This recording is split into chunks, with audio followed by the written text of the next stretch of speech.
mind, looking for a dime. James Locke in the house, gonna help you shine. Welcome to the Pool Lock YouTube channel. I'm James Locke. Today we're going to answer some more Ask James questions of the day. First question is from Derek. About 8 years out of retirement, I have a blend of stocks and bonds. My stock allocation is weighted heavily towards tech. Should I make a change? All right. Well, listen, it's a good place to start. We know kind of where you are, what's going on with your life, and I appreciate that because any good answer really depends on your specific situation. So we'll break it down. First, are you on track for retirement?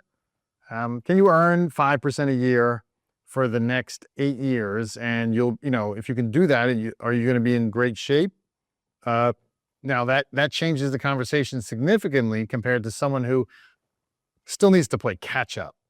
So here's what I'll say, clearly. If you are heavily weighted towards tech stocks, not just your normal S&P 500 allocation, but meaningfully overweighted in technology, you want to be careful. Remember when the NASDAQ went underwater in early 2000, it took almost 18 years to fully recover. The S&P 500 took almost 13 years. So tech-heavy portfolios took even longer in many cases.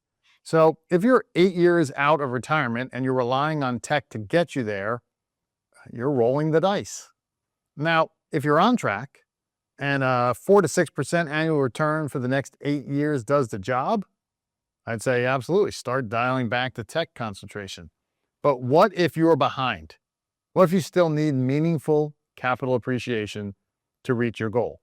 In that case, I might suggest a different kind of shift, not pulling back from stocks entirely, but broadening your diversification. Move away from being sector concentrated in tech and add exposure to dividend-paying equities across multiple sectors. So go income first, growth second. You keep the upside participation, but you also start building that renewable income stream. So here's the key issue with tech stocks for someone 8 years out. Most tech companies pay little or no dividend. So if the upward trend we've seen recently reverses, and it might, you have no income cushion. You're entirely dependent on price appreciation. That's a retirement plan built on hope, not strategy. So the short answer is yes, it's probably time to rebalance. And the how depends on where you stand relative to your retirement income goal. Great question. If you want to send in a question like Derek did, you can do so. Email that question to poollock@poollock.com. Let's move on. Second question, Randall. He wants to know, we're okay for retirement, but I really kind of just want my accounts to get back up to where they were before I make any changes. Is that asking too much? All right, Randall, this is a great question because it touches on something emotional, deeply human. And I was reading a financial book once, and it told a story, Mom in the Casino, right? And the author was, asked how much did she want to win? She said $500. Well, when she was up $500, he said, that's it, let's go, cash out. And whoa, she said, wait a minute, what are you, crazy? I'm winning, I'm on a hot streak, right? I'm not going to leave now. And that story is stuck with me because here's the hard truth. Where your account was at its peak has no bearing on what decision you should make today. In economics, that's called a sunk cost. And sound financial decisions can't be made based on sunk costs. The peak value is gone.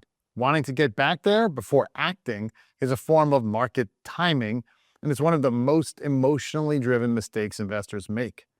The real question is this: based on where your accounts are right now, if you transferred and transitioned into an income first, growth second approach today, would you have enough income to retire when you want? If the answer is yes, then you're not actually waiting for a better entry point. You're waiting for permission that the market isn't going to give you. And consider the history. When the S&P 500 dropped in the year 2000, 13 years to recover. NASDAQ, almost 18 years to recover. The investors who waited at the peak to get back to where they were They waited a very long time and missed years of income they could have been collecting in the meantime. Here's the other thing. If you want, and something else I really want you to hear. Making a transition to income first investing does not lock you out of the recovery. It does not eliminate growth. Income first, growth second means your portfolio can still participate in market appreciation. You're just not dependent on it for your retirement income. You're building your financial life on a foundation of dividends and interest, not on hope. So Randall, thanks for that honest and important question. And if you have a question like Randall did, hey, go ahead and send it in. You can email that question to poollock@poollock.com. And if you like what you heard, go ahead and like and subscribe to our channel. I'm James Locke, your retirement income source, and I will see you next time. Money on my mind, looking for a dime. James Locke in the house, gonna help you shine. Retirement is near, don't you live in fear. Listen up, my friend, let me make it clear.